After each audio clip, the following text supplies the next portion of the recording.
Hello, welcome to Future of Finance with Salil, where we explore the latest trends, insights, and strategies in the world of finance. I'm your host, Salil, and today we have a very special guest and a very good friend of mine, Vimal Venu. Vimal has had an incredible career in the world of finance for over 28 years. Vimal is a Bachelor of Commerce, a Chartered Accountant, a Certified Fraud Examiner, and an Information Systems Auditor. He is the founding partner of the firm Vimal Venu&Co, a leading CA firm in Kerala. He is also the founding director of Audit Tech Solutions Private Limited and Proaegis Private Limited. Welcome to the show, Vimal. Let's start by going back a bit. What inspired you to pursue a career in finance? My journey with finance started when I was in 12th standard in Kendriya Vidyalaya, Ottappalam, wherein we had a career guidance session by Venu sir. He explained us the details about the career of chartered accountancy, and till such time I was ambitious to become an engineer. But then after that session, my entire plan got changed and I decided to pursue chartered accountancy and become a chartered accountant at the age of 21. And thereafter I started my own practice and it's going on well. Many of our listeners are future aspiring finance leaders. So when you look back, what is that some decisions that changed your career trajectory? The first point will be to decide whether to pursue the course of chartered accountancy or any other similar kind of professional course in finance area. And secondly, whenever we decide to go for this professional course of chartered accountancy, we tend to hear a lot of negativity that it is a very difficult course and it is not easy to qualify and things like that. So what is very important is not to hear such negativity and focus on your goal of completing the chartered accountancy at the earliest possible time. And finally, you have a very focused goal, achieving the CA qualification or any other professional qualification which you aim to achieve. So that goal should be very specific and you should plan well in accordance with the desired objective of achieving this particular goal. Finance world is evolving rapidly with the advent of blockchains, digital payments, cryptocurrency, ESG, and now AI in finance.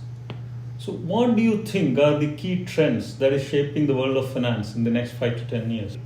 In fact, now the most heated discussion is happening in the world of AI because it has changed a lot of systems, a lot of processes which otherwise was taking a lot of time and man hours.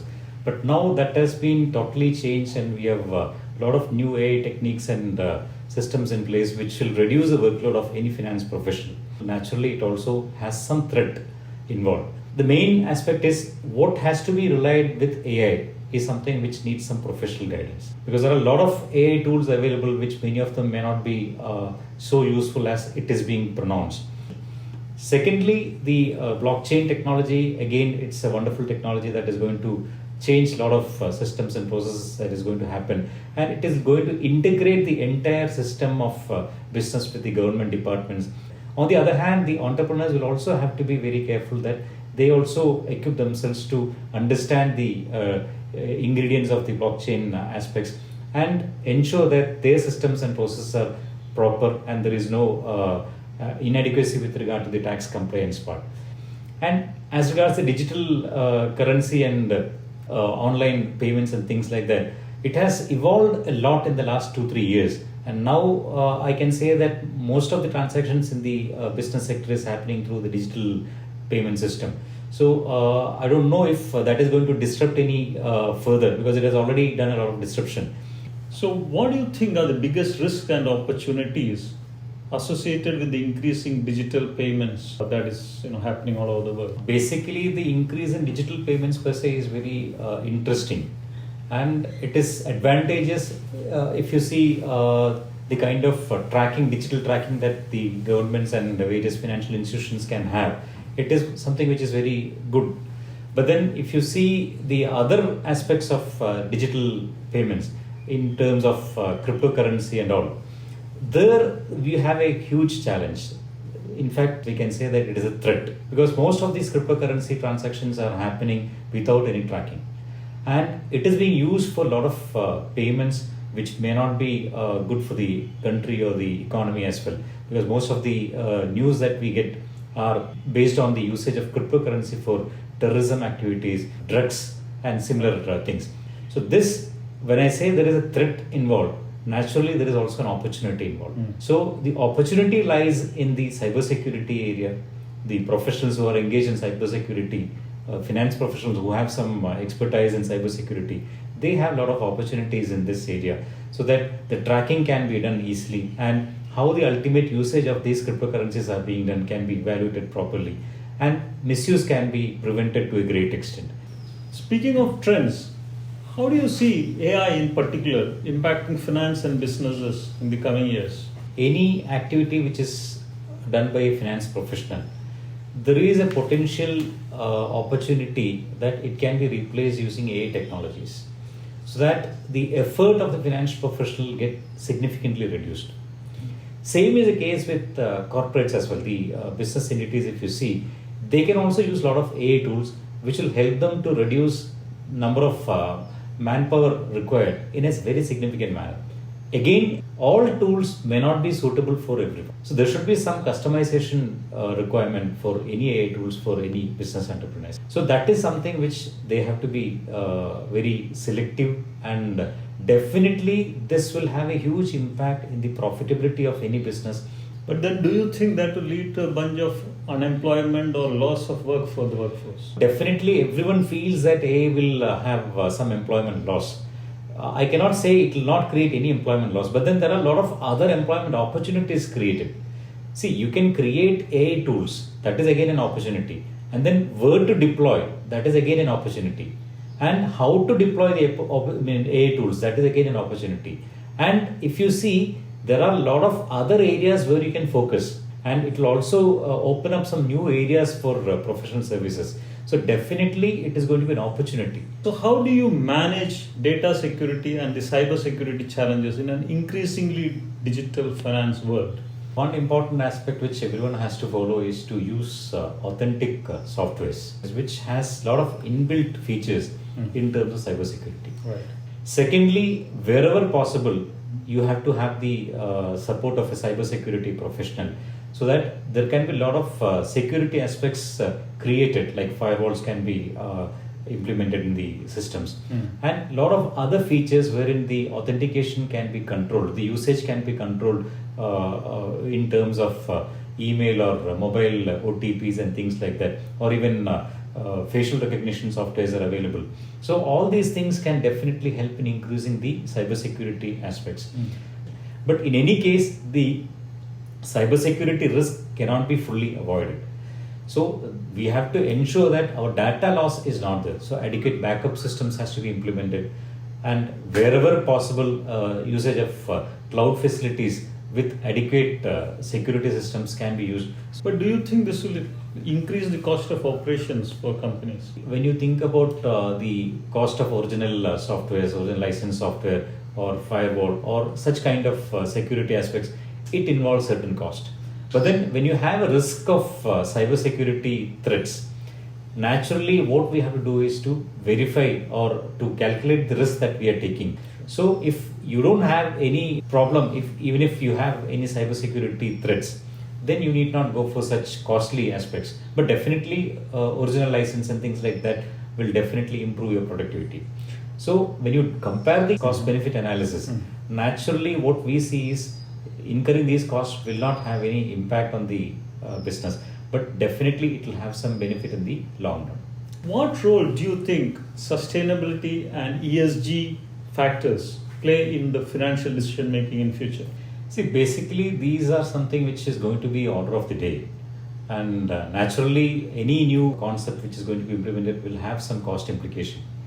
But then it is all related to improving the efficiency and protecting the environment, and naturally every business will have to consider these aspects wherein they comply with the ESG standards and sustainability aspects. And there are ESG audits also in place. Plus, they can also even make some steps further to make a market leadership position or to create a different standard for their organization. So that will definitely have a very good impact on the business and the brand value of the business. So you already do forensic audit, infosec audit. So do you have any plans? You or your firm have any plans to do ESG audit in future? Yes, definitely. We have done a lot of systems audit, information systems audit, and forensic audits. And now it is going to be the ESG, which is going to have a lot of importance and requirements. Definitely, we are in the process of doing that. So Vimal, how can finance leaders drive innovation when their role demands them to be in a risk management situation? See, generally, finance professionals are a sort of people or a sort of category which is considered as blocking any innovations. Because they are risk averse. But then, on the contrary, what is happening is they are the ones who support any innovations. Because any innovation will definitely lead to some productivity increase or some profitability increase. And therefore, he will be definitely considering that. But then he will definitely evaluate the risk associated with that. And what happens if it doesn't work properly? So that is a risk which he calculates, and based on that only he will give his concurrence whether to go for that or not. Perfect. So he is actually favoring innovations as long as it is good for the entity and it is good for the growth of the business. So given that all regulatory bodies and departments are collecting a lot of data and then sharing between themselves, how do you think data security and the audit function in particular is going to change in the future?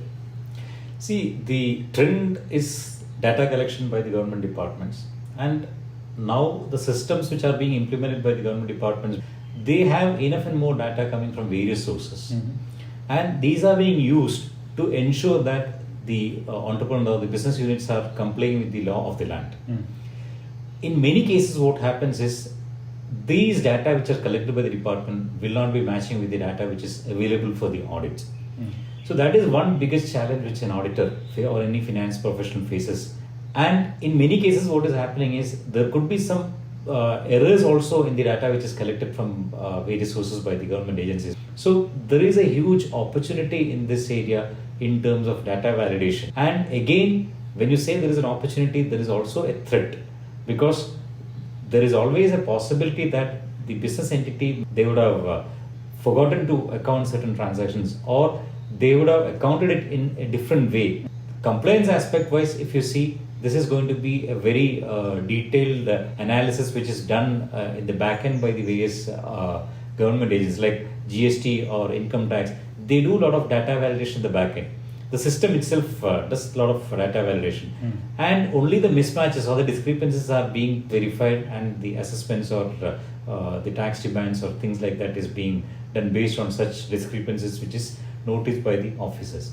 So do you think audit procedures and audit methodologies should change, will change? Definitely, it has undergone a lot of changes in the last couple of years, because earlier we were not having third-party data available like what it is right now. If you see the income tax portal, you have the annual information systems, annual information reports available. In the GST, if you have the GSTR 2B data, that is the input tax data which is available. So even if you have any expense which is incurred, those data are also available in the GST portal. Right. Then there are a lot of TDS data is available, TCS data is available. So the availability of data is very huge, and this definitely helps the auditor to ensure that he can cross-check the data which is available in the books of accounts with the various data available from the portal. So it has made a lot of change in the way audits are being performed. Probably 5 years before, the audits which were performed were not as it is being performed right now. So the workload has significantly reduced in those areas, and the accuracy is also increased. If you see earlier, we can say that we are using test checking for various verification, but now that has almost been converted into 100% verification. And if he is not functioning his audit properly, then definitely he has to face a lot of challenges, because now the departments are also coming up with a lot of discrepancies in the audit reports if it is not being done properly. So just to ask you a follow-up out of the box question, do you think the department will start connecting or taking data directly from the books of accounts, or is that too far out? Now if you see the kind of data collection which is happening by the departments, they have almost every data. Very few data is only not available with them. So probably in the days to come, that also will be available with them. So there are a lot of ways in which the data collection is happening. So they will definitely strengthen this mechanism, and they will have some AI tools implemented in the back end, which will definitely help to find out the various tax evasions very easily. Right. So that is going to be the order of the day. How do you recommend businesses approach decision making in this world of uncertainty and increased technology advancements? That is a very good question. In fact, what we have observed over the last many years is that many business entrepreneurs, they tend to take decisions based on emotional factors. Very few are actually taking decisions based on the data. So a good professional will definitely be able to provide adequate data for a business entrepreneur to make suitable decisions for his business. In many business, they have a sort of approach with regard to this. They tend to take the data which is available, which may not be in the proper format or which may not be adequate for a decision making. But we both know that entrepreneurs don't listen to data or always take emotional decisions. So how do you handle such situation? How do they make them listen? If you see, we can say that more than 75% of the decision making process happens on emotional level. So we have had a lot of experience in this, and we have explained to the business entrepreneurs on the various pros and cons of taking such decisions. And we have also helped them to understand the difficulties or the failures that have happened for some other business entrepreneurs when they have used this emotional decision making for various aspects. And what has happened when it is based on data. But it is a very difficult task to make them to come to this decision making based on data, because by nature they are used to emotional decision making. So that is something which has to be corrected over a period of time. Vimal, you have 28 years of experience. So for young professionals and future CFOs tuning in, what advice would you give them to build a successful career in finance in a very fast-paced, dynamic world? The biggest challenge that we face in the finance industry in connection with the new finance professionals, most of them don't have the habit of continuous learning. Once they have a professional qualification, then they feel that it is the ultimate, there is no requirement for further learning. So it is a continuous process of learning that is required.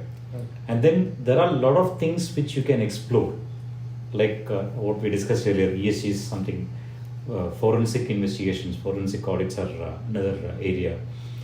Information systems audit is another area. Insolvency is yet another area. Valuation. So there are many areas which are untapped in the current market, or where you have a lot of requirements for professionals. And in any case, they should ensure that they continuously keep up with the changes in the law. Secondly, what they should also do is to find out how the business runs.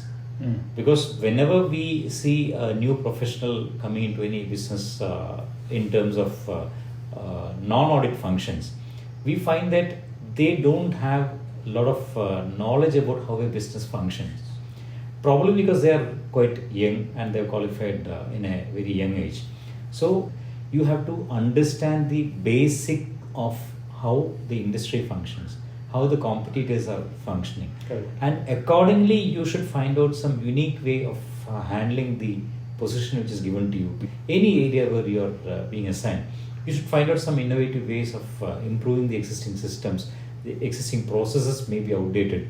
You can improvise that, add some internal controls into it, do something which can control frauds or control cybersecurity threats. So any new professional can focus on these areas and excel themselves. So to end on a fun note, so what do you think is one misconception about finance professionals?